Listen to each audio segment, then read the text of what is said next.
तो बच्चों हम सीधे कहानी में प्रवेश कर रहे हैं। पंडित शादीराम ने ठंडी आह भरी और सोचने लगे, क्या यह ऋण कभी सिर से न उतरेगा?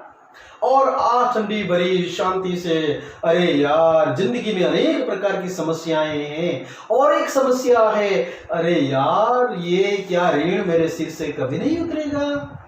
मैं कितनी मेहनत करता हूँ, कुछ न कुछ कोशिश करता हूँ, क्या ये ऋण कभी उतर पाएगा ही नहीं? क्या ये कर्ज, क्या ये डेब्ट कभी खत्म नहीं होगा? यह सोच के साथ कहानी की शुरुआत होती है बच्चों। ये गरीब थे परंतु दिल के बुरे न थे। पंडित शादीराम गरीब जरूर थे लेकिन दिल के अमीर थे। वे चाहते थे कि जिस तरह भी हो अपने यजमान लाला सदानंद का रुपया अदा कर दे, किसी भी तरह से कुछ न कुछ कमाई करके, पैसे थोड़े थोड़े इकट्ठे करके भी उनके कर्ज से वह छूट जाए, लाला सदानंद को पैसे दे दे। यही चाहते थे कि किसी न किसी तरह से वे ऋण से मुक्त हो जाए। उनके लिए एक एक पैसा मोहर के बराबर था और एक एक पैसे सोने मोहर की तरह, स्वर्ण मुद्रा की तरह था, क्योंकि बहुत मेहनत के बाद थोड़े कुछ पैसे इकट्ठे कर पाए थे। अपना पेट काट कर बचाते, मगर जब 4 पैसे जमा हो जाते तो कोई न कोई ऐसा खर्च निकल आता था जिसमें सारा रुपया खर्च हो उड़ जाता था। और काफी मेहनत मजदूरी करते थे, दिन रात लगा देते थे पैसे कमाने में, लेकिन जैसे जैसे पैसे इकट्ठे होते, कुदरती तौर पर कुछ न कुछ घर में ऐसा हादसा बनता, कोई बीमारी या कुछ वजह हो जाती जिससे सारे इकट्ठे किए हुए पैसे उड़ जाते, यानी कि खर्च हो जाते।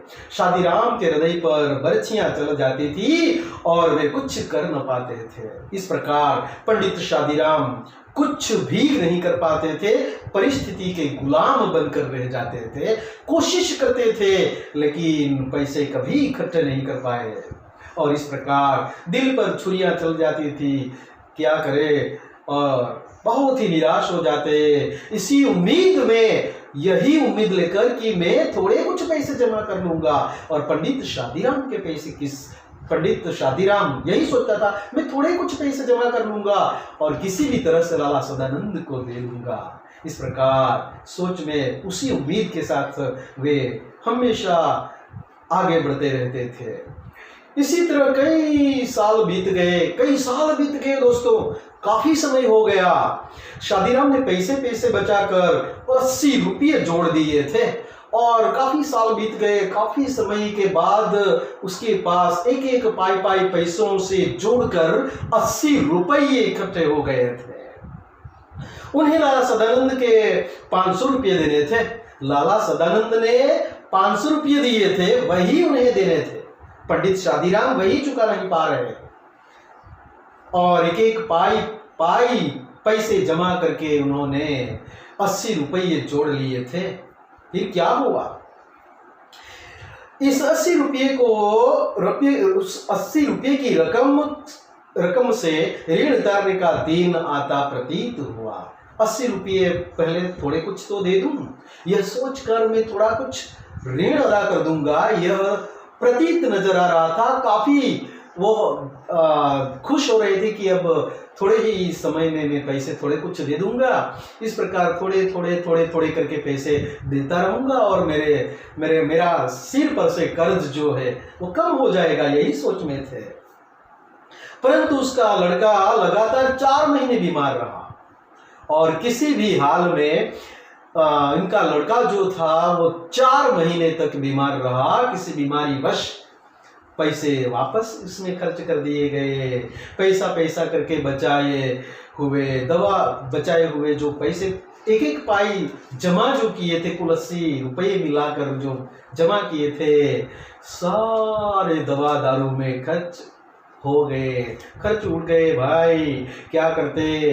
पंडित शादीराम ने सिर पीट लिया, खुद के नसीब को दोष दे रहे हैं कि अब क्या होगा। सिर पीट लिया कि अब क्या होगा, कैसे मैं अब कर्ज अदा कर पाऊंगा। किसी न किसी वजह से गलतियां हो ही जाती और काफी समय में कुछ न कुछ कुदरती आपत्ति या मुश्किलें आ जाती जिसकी वजह से इस वक्त भी बीमारी आ गई अपने बेटे को, इसीलिए 80 रुपये भी खर्च हो गए, कुछ दे न पाए। बहुत ही चिंता में थे, सिर पीट लिया, क्या करते, लाचार हो गए। अब चारों ओर फिर अंधकार था, उसमें प्रकाश की हल्की सी किरण भी दिखाई न देती थी। इन्होंने ठंडी सांस भरी और सोचने लगे, क्या यह ऋण कभी सिर से न उतरेगा। और वापस ठंडी सांस भरी और सोचने लगे कि क्या सचमुच ये कर्ज मेरे सिर से उतरेगा नहीं। क्या करते बेचारे, बहुत ही कोशिश करते, लेकिन पाई मिलाकर पैसे जोड़ते, लेकिन कहीं ना कहीं खर्च हो जाते। घर की स्थिति अच्छी न थी, बेचारे गरीब थे, इसीलिए ठीक से वो पैसे जमा नहीं कर पा रहे थे।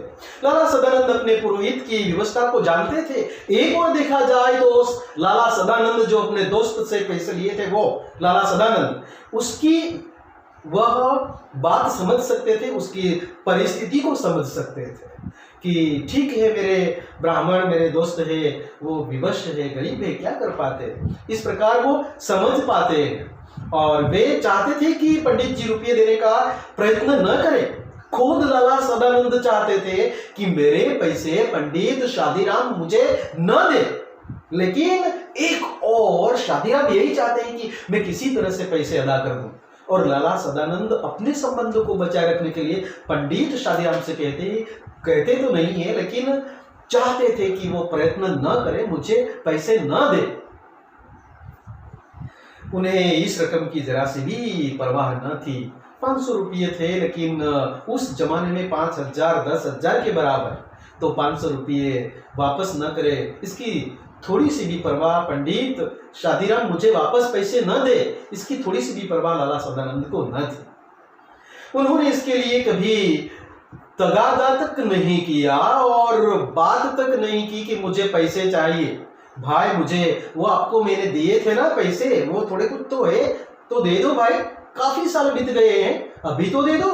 लेकिन पंडित शादीराम और लाला सदानंद के बीच के संबंध बने रहे, इसीलिए पंडित शादीराम को कुछ बुरा न लगे, इसीलिए लाला सदानंद पैसे पूछते तक नहीं थे। कितनी अच्छी बात है दोस्तों। आज तो आप 2 रुपये या 1 रुपया भी किसी से उधार लो, वो वापस मांगने आएगा। तो इस प्रकार इस बात से वे इतना डरते थे मानो रुपये उन्हीं को देने और पैसा न दे, नहीं चाहिए ऐसा तो नहीं कहते थे, लेकिन न दे पैसे, ये क्यों कोशिश करते रहते हैं पंडित शादीराम। इस प्रकार बात ये थी कि खुद को पैसे देने पड़ते हो, इस प्रकार लाला सदानंद घबरा रहे थे, क्योंकि संबंधों की बात है, मीठे संबंध है, सुख दुख का साथी अपना दोस्त होता है। सही मानो तो मित्र का सुख कुछ और होता है दोस्तों। इसीलिए शादीराम के दिल में भी शांति न थी। एक और देखा जाए तो शादीराम के दिल में शांति नहीं थी। क्यों? क्योंकि पैसे देने थे उसे, कैसे करेगा वो बेचारा, मेहनत मजदूरी कुछ न कुछ करके कोशिश तो करता था, लेकिन किसी कारणवश पैसे खर्च हो जाते थे और लाला सदानंद को दे नहीं पाता था, विवश था। क्या करते, वे सोचा करते थे कि ये कैसे भले मानस है जो अपनी रकम के बारे में मुझसे बात तक नहीं करते। अरे ये तो बहुत भले मानस है, अच्छे इंसान है जो पैसे लेने हैं फिर भी वो बात नहीं कर पाते मुझसे, इस प्रकार की बात नहीं करती कि मुझे पैसे देने पड़े, कोई उसे चिंता नहीं है, वो कितने भले इंसान है। पंडित शादीराम अपने मित्र लाला सदानंद के बारे में सोच रहे हैं। तो खैर ये कुछ नहीं कहते तो सो तो ठीक है, परंतु इसका तात्पर्य यह थोड़ी ही है कि मैं भी निश्चिंत हो जाऊं, मेरी तरफ इनका रुपया निकलता है, मुझे देना ही चाहिए। अरे भाई पूछते तक नहीं, चिंता तक नहीं करते, तो क्या मैं भी भूल जाऊं? मुझे तो देना है, उसके पैसे किसी न किसी तरह से मुझे वापस करना है, लेकिन किसी भी तरह से वो वापस नहीं कर पा रहे। उनमें लगातार सदानंद के सामने सिर उठाने का साहस न था और किसी भी बात को लेकर मिलते जुलते लेकिन सिर उठाकर बात करने का साहस अब शादीराम में नहीं रहा, क्योंकि अपने मित्र के गुलाम की तरह वो बन गया कि पैसे नहीं दे रहा है, इसीलिए शर्म अनुभव कर रहा है। यदि लाला सदानंद ऐसी सज्जनता न दिखलाते तो शादीराम से बार बार अपने पैसे मांगते, तब शायद उनके दिल को ऐसा कष्ट न होता। लेकिन अब तो दिल में लाला सदानंद के लिए और भी इज्जत बढ़ गई है। अगर शायद बार बार लाला सदानंद टोक टोक किया करते कि मुझे पैसे चाहिए, तो शायद वह सिर उठाकर बात करने की ताकत भी रख सकते थे। लेकिन लाला सदानंद की अच्छाइयों ने इस प्रकार ऐसा व्यवहार कर दिया है कि लाला सदानंद के अच्छे व्यवहार से पंडित शादीराम सिर उठाकर भी बात नहीं कर सकता अपने मित्र के साथ। तो अब अत्याचार का सामना सिर उठाकर कर सकते हैं, परंतु भलमानसी के सामने आंखें तक नहीं उठती, क्योंकि किसी से अत्याचार हो या किसी का अत्याचार हो तो हम अत्याचार का सामना सिर उठाकर कर सकते हैं, लेकिन भलमानसी में किसी के सामने सिर उठा नहीं सकते। यह बात दोस्तों बहुत बढ़िया तरीके से सुदर्शन जी ने समझाया। एक दिन लाला सदानंद किसी काम से पंडित शादीराम के घर गए। एक दिन पंडित शादीराम के घर कौन गया? लाला सदानंद। ऐसे किसी कारणवश नहीं गए, लेकिन ऐसे ही चल दिया। तो वहां उनकी अलमारी में कई 100 बंगला के हिंदी और अंग्रेजी की मासिक पत्राएं देखकर बोले, ये सब क्या है पंडित जी? अलमारी में रखा था 100 पत्रिकाएं होंगी शायद, बंगला भाषा में, हिंदी भाषा में, इंग्लिश में और अंग्रेजी में कई प्रकार की वह पत्रिकाएं पड़ी हुई थी अलमारी में। तो पंडित जी से कहते हैं लाला सदानंद की, पंडित जी ये सब क्या है ये? पंडित शादीराम ने उत्तर दिया, पुरानी पत्रिकाएं हैं भाई, पुरानी पत्रिकाएं। क्या है? बड़े भाई को पढ़ने का शौक था, वही ये पत्रिकाएं मंगवाते थे। वे जब जीवित थे तो किसी को हाथ न लगाने देते थे। बड़े भाई का शौक था भाई, वो पत्रिकाएं पढ़ते थे, मंगवाते थे और रोज पढ़ते थे। जब जीवित थे कोई हाथ नहीं लगाता था। जब इन्हें कीड़े खा रहे हैं, अब तो कीड़े खा रहे हैं, बस ऐसे ही पड़ी है, धूल खा रही है, कोई पूछता तक नहीं। और पत्रिका की ओर कोई देखता तक नहीं। रद्दी में क्यों नहीं बेच देते? तो पंडित शादीराम से लाला सदानंद ने कहा कि ऐसा काम करो, क्यों रद्दी में क्यों नहीं बेच देते आप? इनमें चित्र है। जब कभी बच्चे रोने लगते हैं तो एकाध आध निकाल कर मैं दे देता हूं, इससे उनके आंसू थम जाते हैं, इसलिए रद्दी में नहीं बेचता। और लाला सदानंद से कहते हैं, लाला सदानंद ने कहा कि बेच क्यों नहीं देते रद्दी में? तो पंडित शादीराम ने कहा कि ये जो छोटे बच्चे हैं कभी कभी रोते हैं, जिद करते हैं, तो मैं एकाध पत्रिका निकालकर उनके हाथ में थमा देता हूं। बड़े बड़े सुंदर चित्र है, अच्छे चित्र है, इसलिए चित्रों को देखकर वे शांत हो जाते हैं, इसीलिए मैं रद्दी में नहीं बेचता। तो लाला सदानंद ने आगे बढ़कर कहा, 2-4 पत्रिकाएं दिखाइए तो जरा देखें, इनमें कैसे चित्र हैं, मुझे भी बताओ 2-4 पत्रिकाएं कैसी हैं, कैसे चित्र हैं, हम भी तो देखें। ऐसा कहकर लाला सदानंद ने पंडित शादीराम से पत्रिकाएं मांगी 2-3-4। तो पंडित शादीराम ने कुछ पत्रिकाएं दिखाए। हर एक पत्रिका में कई सुंदर और रंगीन चित्र थे।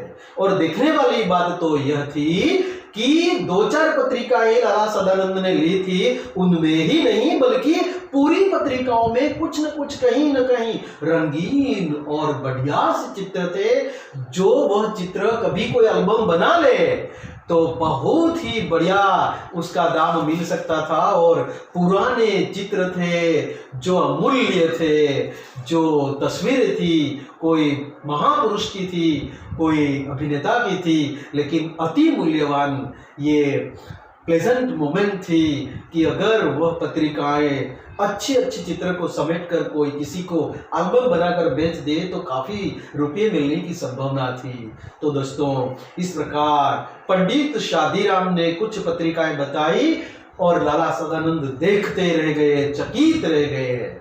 इस प्रकार एल्बम हम इस पाठ को आगे बढ़ा रहे हैं।